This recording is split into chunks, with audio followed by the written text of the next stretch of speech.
Entonces, además los que otorgan todo tema de cuestiones judiciales es la Procuración General que depende, que es el Ministerio Público, de donde dependen los fiscales, los abogados, los defensores oficiales, que son los que generalmente son los que piden este tipo de medidas, más allá de los abogados particulares, ¿no? Yo voy un poquito más allá con el tema de lo que dijiste, Norberto, y es tener en cuenta también los derechos de las víctimas, ¿no? Las víctimas que ha costado tanto esta condena de delitos de lesa humanidad, y que de pronto encontrarse con que liberan por el motivo que fuere a estas personas, a estos personajes nefastos, no es nada agradable para la víctima. No, por supuesto, eso desde ya. Y eso desde ya, nosotros desde los que somos luchadores por los derechos humanos siempre tenemos que dejar claro que nosotros no estamos a favor de los delincuentes, estamos a favor de que se respeten las garantías constitucionales de todo, del tipo que delinque, que esté bien detenido de una forma, digamos, humana, y de las víctimas, por supuesto, o sea, eso hay que desmistificarlo. Ahora, está bien, lo que decías vos es así, pero es cuestión de repensar de qué forma lo que por un lado se hace en la parte legal no repercute en la víctima, que se la vuelve a revictimizar, ¿viste?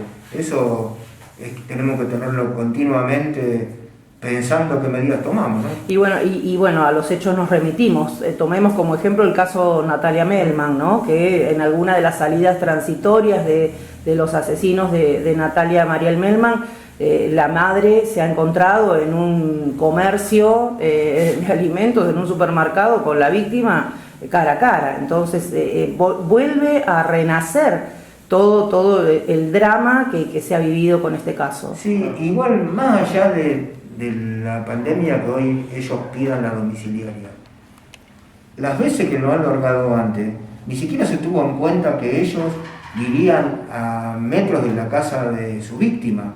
Eso me parece que en todos los lugares del país que van a soltar o le van a dar la domiciliaria a alguien, tenemos que tener claro dónde están las víctimas. No puede vivir un tipo en la esquina de su victimario.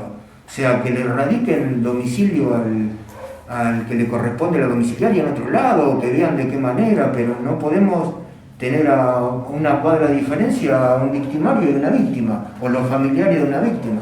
Hay que ir también un poco más allá con el tema de lo que decías vos, Fernando, y es los controles que son fundamentales, y estamos preparados, o bueno, no sé a quién le corresponde cuando se libera algún condenado, ¿es el Patronato de Liberados o quién? En realidad hay jueces de ejecución de sentencia, son los encargados de establecer todo el vínculo de la pena con la persona que está encarcelada, ¿no? Que tenga las garantías mínimas, o sea, que tenga los derechos humanos que tiene que tener.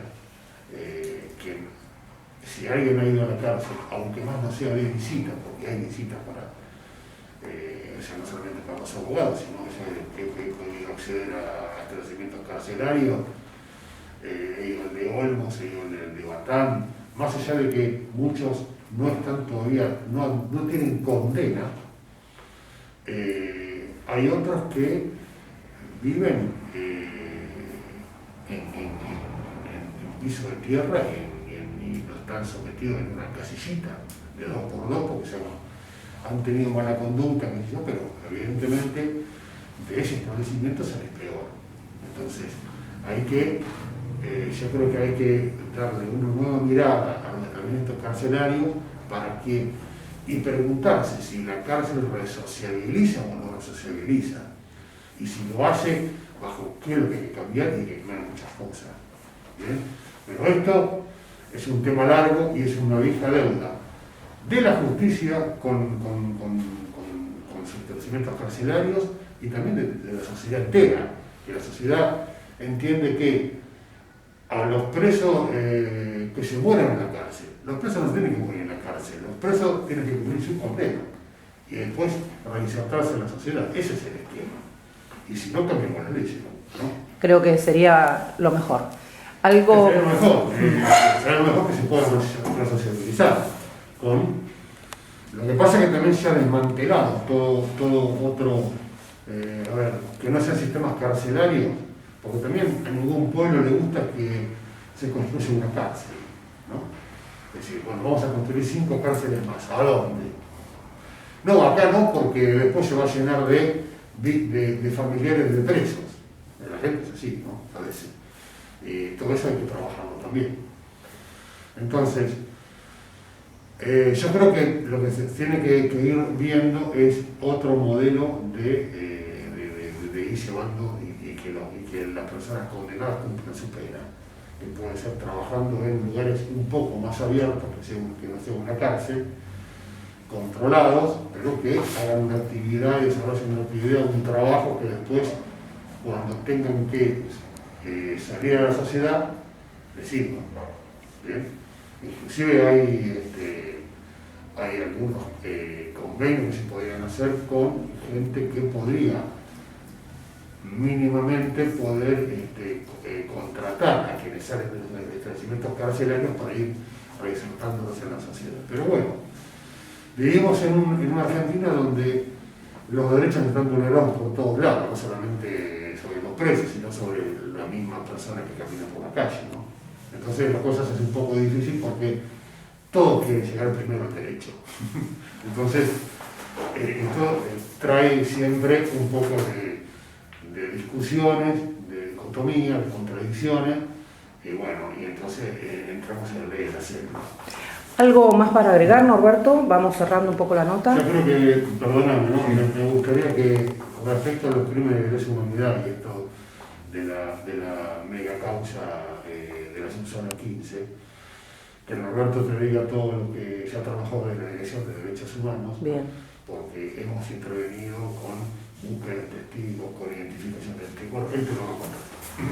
Sí, desde acá nosotros hemos aportado el acompañamiento a 6 testigos de Miramar, ¿no? Y algunos los hemos ubicado porque los conocíamos enseguida. Después hubo gente que nos llamaban y nos daban los domicilios, los íbamos a buscar y ese domicilio no existía y empezábamos a rastrearlo y bueno, los hemos encontrado. Hemos tenido un caso de una persona que lo hemos encontrado en un geriátrico que no estaba en condiciones de declarar. Entonces hizo un certificado médico para presentar en los tribunales, en el tribunal oral. Y también el caso de Adolfo Molina, que cuando lo citan a Adolfo no estaba en condiciones, digamos, físicas. Así que también la familia le hizo un certificado médico y se presentó el certificado médico. Pero también hemos encontrado gente que no sabíamos dónde estaba y tardamos como un mes en encontrar a un testigo. Y bueno, y aparte acompañarlos, a llevarlos hasta los tribunales, traerlos. En los tribunales tenían asesoramiento, asistencia psicológica. E inclusive ha habido casos que han venido acá, a la oficina, a encontrarse con algunos de los testigos. Y nada, la verdad que hay que, de la cantidad de víctimas que dijo Fernando, que eran 272 víctimas, acordarnos que 9 de esas víctimas son de Alvarado, ¿no? Es un número importante. Si bien es cierto que algunas de las víctimas que son nacidos en Alvarado, por ahí no fueron detenidas acá. Algunos fue detenido en La Plata, otro en Mar del Plata, pero eran gente nacida en Miramar. Incluso hay una de las víctimas que ni siquiera se conocía, que la conocimos ahora buscando y ondando, que es la mamá de Caris, ¿viste? Sí. La mamá de Segismundo Caris. La detuvieron en un procedimiento en Mar del Plata cuando él estaba en la clandestinidad, la detienen, desaparece y aparece muerta en el conurbano. Y esa señora está enterrada acá en Miramar. O sea, esa señora fue víctima del terrorismo de Estado. La secuestraron para que en los sectores de tortura ella diga dónde estaba el hijo. Eso, por ejemplo, yo que estoy acá en Derechos Humanos no conocía el caso de la mamá de Sagimundo Cari, ¿no? Y es como para que no olvidarnos, porque la única forma que tenemos como sociedad de no olvidarnos de determinadas cosas es lo que nos garantiza por lo menos hacer todo lo posible para no repetir esas historias.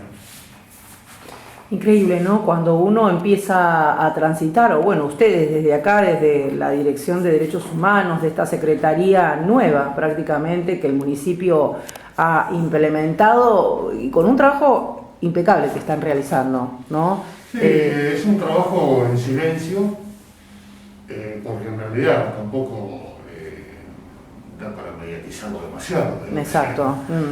Porque inclusive también en el caso, Norberto no te lo ha comentado, pero por ejemplo hay testigos que también cortaron con su historia después de lo que sucedió. Entonces no querían volver otra vez a revivir lo mismo. Entonces hubo que convencerlos, mejor dicho, no convencerlos, seducirlos para que vayan a declarar. Y bueno, y de acuerdo a un trabajo que hizo Norberto, en forma conjunta con la doctora Biantoni, que era una de las asesoras del programa de justicia, que depende del Ministerio de Justicia y Derechos Humanos de la Nación, lo fuimos trabajando, articulando, y bueno, hoy podemos de alguna manera estar contentos que hay justicia también en la zona 15.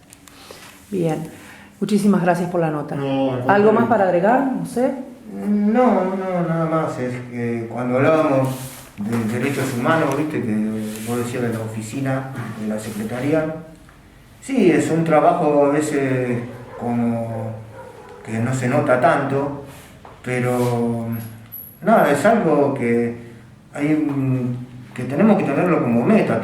Tenemos que celebrar que haya gobiernos que institucionalmente trabajen los derechos humanos, porque es lo único que nos garantiza tener digamos, una vida mejor, digamos, arrancando de que los derechos humanos sean la columna vertebral de la sociedad. Porque es para todos, no es para un sector, es para si un chico no tiene que comer, por si alguien se queda sin trabajo, por las cosas cotidianas que pasan. O sea, los derechos humanos es eso, no es la defensa o la búsqueda de la memoria, no. La búsqueda de la memoria y el tema de los 70 es una cosa, pero los derechos humanos es mucho más amplio.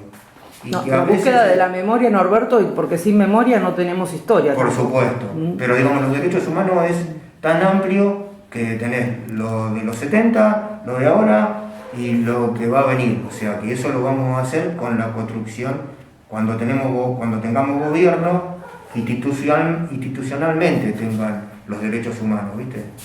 Pasa por ahí, no sé, porque a veces se desdibuja el tema de los derechos humanos y la gente ve como algo que estamos luchando sobre algo que pasó hace mucho tiempo o algo que estamos en concordancia con los detenidos. Por supuesto que los detenidos tienen que tener los derechos humanos. Por supuesto que las víctimas es esencial los derechos humanos los derechos humanos de las víctimas, ¿no?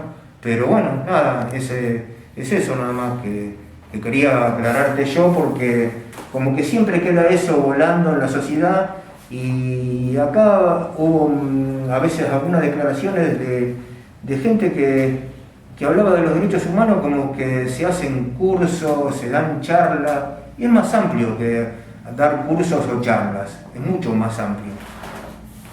Muchas gracias. No, para nada. Gracias, Muchas Fernando. No, gracias a vos, muchas gracias por tu